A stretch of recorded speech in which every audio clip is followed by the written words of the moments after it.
Hello दोस्तों, स्वागत है आप सभी को राजेश स्टडी में। आज हम लोग इंग्लिश में देखने वाले हैं। इंग्लिश ग्रामर के बारे में कुछ टर्म देखेंगे, कुछ चीज़ें समझेंगे ताकि हमको इंग्लिश बोलने में, दोस्तों के साथ एक दूसरे के बीच बात करने में आसानी हो। इंग्लिश में हम एक दूसरे से टॉक कर सके या उसके कहने के सेंस को भी समझ सके। क्योंकि आप 10th या 12th के बाद जाए, 12th में तो इंग्लिश आ ही जाते हैं, लेकिन 12th में हम लोग जनरली बोलते नहीं है, बोलते बहुत कम है। लेकिन वही उसके बाद यदि कॉलेज सब में जाते हैं तो वहाँ पे इंग्लिश में बात करना बहुत ही मतलब अच्छा भी लगता है, और सर सब प्रीफर भी करते रहते हैं कि नहीं, इंग्लिश में ही आप लोग डिस्कस करिए, इंग्लिश में ही बात करिए। या अभी तो बहुत ही इंग्लिश का दौर है कि मतलब आपको इंग्लिश का बहुत चीज़ें समझना होता है। कहीं पे मैक्सिमम जगह इंग्लिश पे ही लिखे होते हैं। यदि आप मूवी देखते हैं अदर लैंग्वेज में है तो इंग्लिश सबटाइटल ज़रूर रहता है। तो इंग्लिश आपके लिए बहुत ही अच्छे हैं। और चलिए हम आपको दिखाते हैं इंग्लिश में। आज हम लोग वर्ब के बारे में जानेंगे, ताकि मतलब 15 दिन में हमको इंग्लिश का ऐसे कवर अप करना है ताकि आपको इंग्लिश बोलने में 80% आपको क्या हो जाए, क्लियर हो सके। और मतलब बोर्ड एग्ज़ाम में रहेगा तो आप बोर्ड एग्ज़ाम में भी अच्छा से लिख सके। और साथ ही इस चैनल पे आपको मतलब बोर्ड का पूरा प्रिपरेशन कराया जा रहा है। 10th का ऑल सब्जेक्ट और 12th का ये ऑब्जेक्टिव सीरीज कुछ दिन में मतलब स्टार्ट करने वाले हैं। तो चलिए देखते हैं वर्ब के बारे में। इसका PDF फॉर्म आप लोगों को मिल जाएगा और इस पर नोट्स कर भी सकते हैं, नहीं तो आपको हम PDF प्रोवाइड कर देंगे लिखा हुआ। तो वर्ब का हिंदी क्या होता है? क्रिया होता है। वर्ब का मतलब होता है कोई काम। क्रिया का मतलब क्या हुआ? कोई काम किया, तो उसी को हम क्या बोलेंगे? वर्ब कहेंगे उसको। यदि हम डिफिनेशन शॉर्टली देखेंगे, वैसे सिर्फ डिफिनेशन तो इसका बहुत सारे हो सकता है। जैसे कि यदि आपसे पूछा जाए कि परिमेय संख्या का अपरिमेय संख्या का डेफिनेशन दीजिए, तो आप क्या कहिएगा? कि जनरली यही हम कहते हैं कि जो P/Q के रूप में न लिखा जा सके। लेकिन इससे हमको बहुत ज़्यादा क्लियर नहीं हो पाता है। मतलब ऐसे बुक में यही लिखा रहता है, बहुत सर भी हमको यही दिखाते हैं, यही पढ़ाते हैं। लेकिन हम यदि उसी को हम ये कह दें कि अंडर रूट से यदि पूर्णतः पूर्णांक के रूप में बाहर नहीं आए कोई संख्या, तो उसी को हम अपरिमेय बोलेंगे। तो मेरे लिए ज़्यादा मतलब समझने वाली हो जाए और ज़्यादा हम मेरे माइंड में सेटअप होगा। क्योंकि P/Q मतलब क्या है? इसका मतलब हम बट्टा में तो एक लिख ही सकते हैं, लेकिन यह अपरिमेय संख्या है। लेकिन हम यही कह दें कि अंडर रूट से पूर्णतः यदि बाहर ना आए तो उसे हम अपरिमेय कहें। उसी तरह हम क्या कहें, इसमें हम लोग देखने वाले हैं। मतलब बहुत ही शॉर्टली इसमें हम लोग देखने वाले हैं वर्ब का डेफिनेशन। वर्ब का डेफिनेशन बहुत सारा हो सकता है, लेकिन हम बहुत ही शॉर्टली देखेंगे। Verb are words that show action. Action मतलब क्या? कोई काम किया, कार्य किया, तो वही क्या कहलाता है? एक्शन कहलाता है। डेवलप क्या? विकसित करना, मतलब एक काम को मॉडिफाई करके मतलब आगे लेके जाना। एग्जिस्ट मतलब बाहर होना। जैसे क्या है कि एग्जांपल के तौर पे हम समझते हैं ब्रिंग मतलब क्या? लाओ एक, या हम क्या बोलते हैं कि एक गिलास वाटर लाओ। या कोई काम करना रहता है तो डू बोलते हैं कि वो मतलब ये काम करना है तो व्हाट डू यू थिंक्स, मतलब आप यह कर सकते हैं। व्हाट डू यू डू, क्या आप ये कर सकते हैं। व्हाट हैपन क्या हुआ, मतलब कोई घटना घटित होता है तो वही क्या होता है? मतलब घटना। तो हिंदी में हम क्या बोल सकते हैं? क्रिया जो किसी कार्य या घटना को दर्शाता है। सिंपल में हम क्या बोलेंगे? क्रिया क्या होता है? कि जो किसी कार्य या घटना को दिखाता है।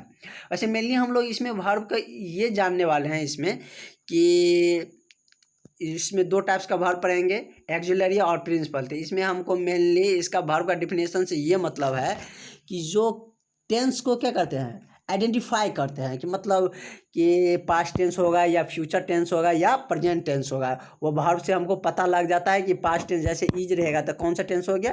प्रेजेंट टेंस का हो गया। वाज हो गया तो पास्ट टेंस का हो गया। और शैल विल हो गया तो किसका? फ्यूचर टेंस का हो गया था। इसमें हमको मेन तात्पर्य, जो मेन हमको चीज़ इसमें सीखना है वही सीखना है कि वर्ब से हमको क्या डिफिनेशन है इसमें हमको जानना है कि वर्ब आइडेंटिफाई द टेंस। यदि आप लोग लिखना चाहते हैं तो लिख सकते हैं। इस नोट्स में लिखने के लिए भूल गए हम, इसके नीचे में वर्ब के इसके नीचे में लिख सकते हैं आप। तो चलिए वर्ब्स को हमको कितने भागों में बांटे हैं? मेनली दो टाइप्स में बांटा गया है। कितने भागों में? दो टाइप्स में रखे हैं। कि किस किस में है? एक है एक्सिलरी वर्ब, दूसरा क्या है? Principal verb. एक्सिलरी वर्ब का दूसरा नाम है क्या? Helping verb. हेल्पिंग का मतलब क्या होता है? हेल्प मतलब मदद करना, कि किसी दूसरे को मदद करना, उसी को वही क्या कहलाता है? हेल्पिंग कहलाता है। और प्रिंसिपल वर्ब को क्या कहते हैं? हम मेन वर्ब कहते हैं, जो मुख्य रूप से कार्य करता है। तो ये किस में कार्य करेगा? जैसे ये क्या है? एक सेंटेंस लिखे हैं, इसमें क्या है कि मेन रूप से कार्य कौन सा वर्ब कर रहा है? दो गो वर्ब है यहाँ पे एम है और क्या है? गोइंग है। तो मेन रूप से जो कार्य कर रहा है कौन कर रहा है? गोइंग कर रहा है। ये गोइंग क्या हो गया? प्रिंसिपल हो गया। कैसे पता चलेगा गोइंग कर रहा है? क्या इसका हिंदी क्या हुआ? कि मैं पटना जा रहा हूँ। तो जा रहा हूँ मतलब इसी से हमको क्लियर हो रहा है जा रहा हूँ, तो ये किससे आता है, गोइंग से आता है। तो इसीलिए इसको क्या कहा जाता है, मेन वर्ब जो क्या करता है, सेंटेंस को आइडेंटिफाई करता है, मतलब बताता है। और हेल्पिंग वर्ब का क्या काम है, हेल्पिंग वर्ब का काम है जो क्रिया, मुख्य क्रिया को टेंस या काल बनाने में, टेंस बनाने में क्या करता है, मदद करता है।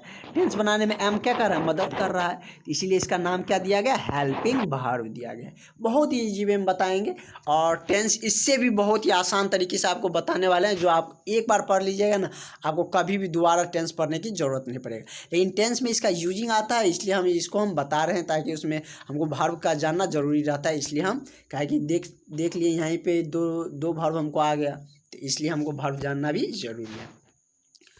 तो एक्सिलरी और प्रिंसिपल वर्ब जान गए। एक्सिलरी वर्ब का मतलब क्या, कि हेल्प करना। किसको हेल्प करना, प्रिंसिपल वर्ब, मेन वर्ब को हेल्प करना, क्या बनाने में, मतलब टेंस बनाने में, काल बनाने में क्या करता है, मदद करता है। या यदि इसका आप डिफिनीशन हिंदी में यदि लिखना चाहते हैं तो लिख भी सकते हैं, या हम प्रोवाइड भी कर देंगे। तो एक्सिलरी वर्ब के बारे में जानते हैं।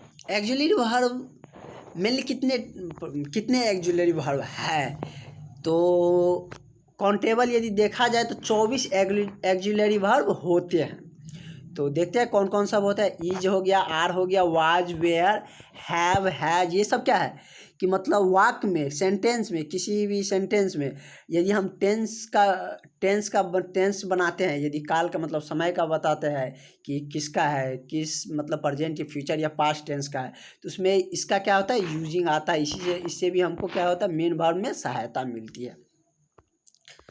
कैसे हम इजार किसके लिए लगा देते हैं, मतलब प्रेजेंट टेंस के लिए लगा देते हैं इजार हम, वाज वेयर पास्ट के लिए लगा देते हैं, हैव हैज किसके लिए लगाते हैं, फ्यूचर टेंस के लिए डू डिड डू लगाते हैं, प्रेजेंट टेंस के लिए डिड किसके लिए, पास्ट के लिए। तो ये सारे क्या दिया हुआ है, मतलब ऑक्सिलरी वर्ब दिया हुआ है।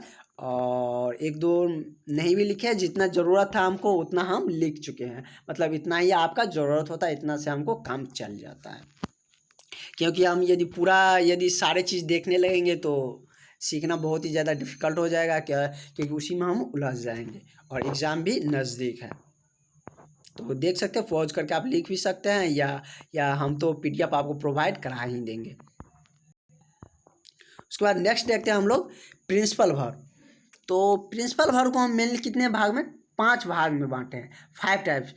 5 टाइप्स ऑफ प्रिंसिपल वर्ब क्या होता है, एक होता है PV1, एक क्या होता है PV2, दूसरा क्या है PV3, PV4, PV5। PV1 मतलब प्रिंसिपल वर्ब का पहला रूप, उसके बाद प्रिंसिपल वर्ब का दूसरा, तीसरा, चौथा और पांचवा। ये जो 3 है ना, ये हमको वर्ड मीनिंग का मतलब इसका फॉर्म याद करना होता है, मतलब इसमें क्या होता है, याद करना होता है। और चौथा और पांचवा हम बना लेते हैं, खुद से ही बना लेते हैं। चौथा हम क्या करते हैं, हम ING लगा देते हैं। जैसे क्या है कि प्रिंसिपल वर्ब के जैसे हम कि क्या लिखते हैं, गो, वेंट, गोन। तो गो क्या हो गया, प्रिंसिपल वर्ब का पहला रूप हो गया, ये पहला हो गया। वेंट क्या हो गया, दूसरा रूप हो गया। गोन क्या हो गया, तीसरा रूप हो गया। इसका यूज आता है टेंस में, हम लोग देखेंगे टेंस में। उसी को हम यदि क्या करना है, चौथा रूप बनाया है, तो गो में क्या करेंगे, पहला वर्ब में क्या लगाते हैं, PV1 में हम ING लगा देते हैं, तो क्या हो गया, गोइंग हो गया। वही इसको हमको पांचवा बनाना है, तो उसको हम पोलर्स कर देते हैं। जैसे क्या है, एस या यस लगा, जैसे गो है, सिंगुलर बना देते हैं, मतलब क्या है कि सिंगुलर से पोलर बनाना होता है उसमें।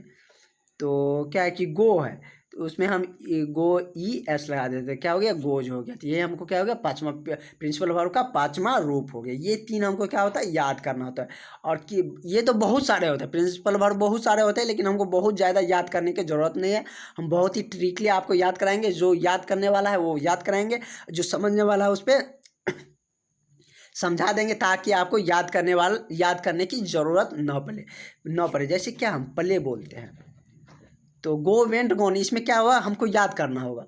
और जैसे प्ले है, तो हम इसमें याद नहीं करेंगे। प्ले मीन्स खेल, हम जानते हैं।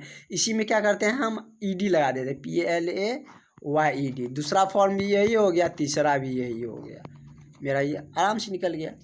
जैसे हमको डांस लिखना है, डांस, DANCE, डांस, इसी में हम ED लगा देंगे, तो ये D जोड़ देंगे, तो क्या हो गया, मतलब सेकेंड फॉर्म भी हो गया, थर्ड भी हो गया, चौथा और पांचवा तो हम क्या कर सकते हैं, बना ही सकते हैं। चौथा हम ING लगा के, और पांचवा S या ES जोड़ के हम बना लेते हैं। तो चलिए हम इसका कुछ फॉर्म देखते हैं। कहाँ एस जोड़ते हैं, कहाँ ईएस लगाते हैं, और कौन कौन से प्रिंसिपल वर्ब, मुख्य प्रिंसिपल वर्ब है जो हमको टेंस में यूज आने वाले हैं, सारे हम देखते हैं, आपके लिए रखे हैं। तो ये हो गया, मतलब इसका अब हम लोग किसका इसका फॉर्म देखने वाले हैं। और यदि आप चैनल पे नए हैं तो सब्सक्राइब जरूर करिएगा।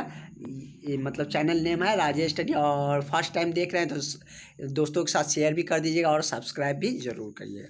तो इसका चलिए हम आप लोग इसे पॉज करके लिख भी सकते हैं, ऐसे तो हम समझा ही देते हैं इसमें। तो चलिए देखते हैं। PV1 और 3 हमको जानना, जैसे हमको ये सब जरूरी है, जैसे जिसमें हम टिक लगा देंगे वो सब आप याद कर लीजिए। जैसे बीट है तो इसका सेकेंड फॉर्म क्या होता है, बीट का BT होता है, तीसरा क्या होता है B10 हो जाता है। उसी तरह बिकम्स है, बिकेम का सेकेंड फॉर्म क्या होता है, बिकम्स का बिकेम हो जाता है, और थर्ड बिकम ही रहता है। जैसे बिगिन है, बिगिन का बिगेन बिगन हो जाता है। और ये कम तो आना जाना बहुत बार हमको मतलब वाक में आएगा ही कि वह पटना से आ गया, तो ये हमको कम का फॉर्म भी याद रखना ज़रूरी है। इसका मूल मीनिंग PV1 क्या होता है, कम होता है, सेकंड क्या हो जाएगा, केम हो जाएगा, और थर्ड क्या होता है, कम ही रहता है। उसके बाद कॉस्ट का हमको याद ही नहीं करना, कॉस्ट का कॉस्ट ही रह जाता है।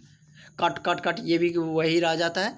उसके बाद हम देखते हैं, इस पे चलते हैं। अब डू का क्या हो जाता है, डू का डिड हो जाता है, और थर्ड फॉर्म क्या होता है, डन हो जाता है। जो सब जरूरी है वही सब देखेंगे। उसके बाद हम क्या देखते हैं, ड्राइव का ड्रॉप हो जाता है, थर्ड फॉर्म ड्राइव इन हो जाता है। ड्रिंक का ड्रैंक ड्रंक हो जाता है। और ईट का तो आपको याद रखना ही पड़ेगा, कहें कि वह आम खाया या खाते हैं, वह आम खाया, तो 3 फॉर्म में आ जाएगा। तो सब आपको मतलब तीनों फॉर्म आपको याद रखना होगा। जैसे ईट है तो इसका सेकेंड फॉर्म क्या हो जाता है, ATE, और थर्ड क्या हो जाता है, ईट एट ईटेन। उसके बाद फेल मीन्स गिरना, फॉल फेलन। उसके बाद हम देखते हैं, जैसे इसमें फॉरगेट का देखते हैं। फॉरगेट मीन्स बोलना, फॉरगेट, फॉरगॉटेन। उसके बाद हम गिव का देखते हैं, क्या कहते हैं, 1 गिलास पानी लाओ, तो ये भी हम मेरे लिए ज़रूरी है। गिव, गेव, गिवन, ये सारे आप लोग याद कर लीजिएगा। उसके बाद ये देखते हैं हम लोग, गो, वेंट, गॉन, मतलब गो मीन्स जाना, सेकेंड फॉर्म इसका वेंट हो गया, थर्ड क्या हो गया, गॉन हो गया। थ्रो का थ्रो।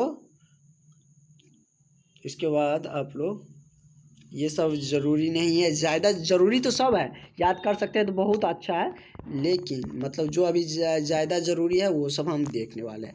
इसे कीप है तो कैप्ट देख सकते हैं, और ज़्यादा सबको समझाएंगे तो वीडियो लंबा हो जाएगा, आप लोग छोड़ के चल जाइएगा। और मतलब कंसिस्टेंसी डेवलप करिए आप लोग। अब आप लोग 10th और 12th में आ गए हैं, तो मतलब कंसिस्टेंसी तो दिखाना ही पड़ेगा कि मतलब इतना देर हम पढ़ सकते हैं। अपना 100% लगाइएगा तभी कुछ कर पाइएगा। लीव का क्या होता है, लेफ्ट। उसके बाद हम लोग देखते हैं लॉस का, तो लॉस्ट हो ये जगह, मेक, मेड।